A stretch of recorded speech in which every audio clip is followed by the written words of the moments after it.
Hey, welcome to Monday Morning Marriage Minute. Hope you're having a great week. I want to take just a minute and say thank you for all the emails and all the comments, questions, everything. I try to get back to them as soon as I can. Can't always immediately get back to them, but I will. Now, here's what's going on in my life. I don't usually get real personal, but this has kind of been a crazy couple of weeks. 3 weeks ago, my wife got a report that her kidneys were failing, her liver was suspect, and that she had colon cancer.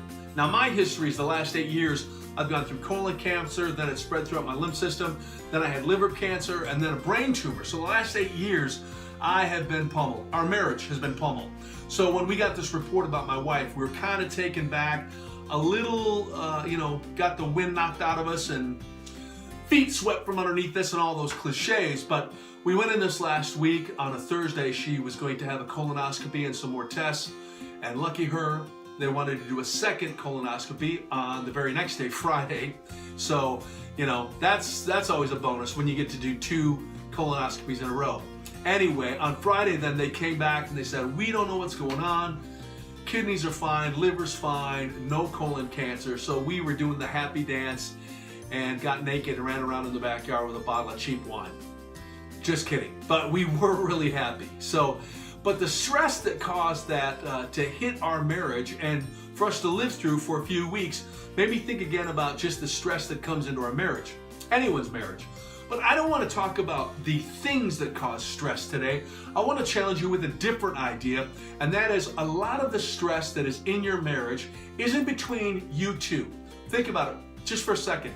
A lot of the stress that happens between you and your spouse is because of all the other relationships outside of your marriage.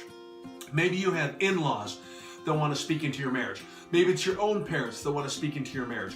Maybe it's your friends who want to speak into your marriage. Maybe it's your boss or people at work or your neighbors or friends from high school or college or whatever. Maybe you, unfortunately, you invite people to speak into your marriage and don't realize that stress then, you bring that home and there are all these expectations now because of what other people have said between you and your spouse.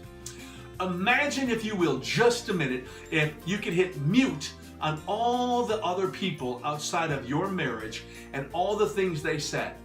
See, because as soon as someone speaks something, it builds an expectation that you take home, and whether you want to or not, it's now there, and you have to carry it in between you and your spouse, and it causes stress. So when you hit that mute button, all of a sudden, all of those voices disappear, and it comes down to just you and your spouse working things out between you and your spouse. What a beautiful thing.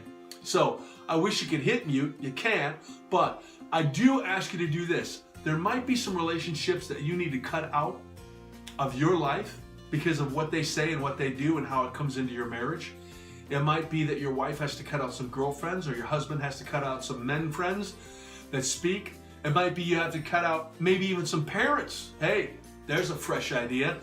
And not allow your parents to speak into your marriage because of the stress it brings. Now, you might have people that speak life into your marriage, that's great. But a lot of times, maybe even most of the time, when they speak or share, it brings stress. Now, with that, think on this one other concept.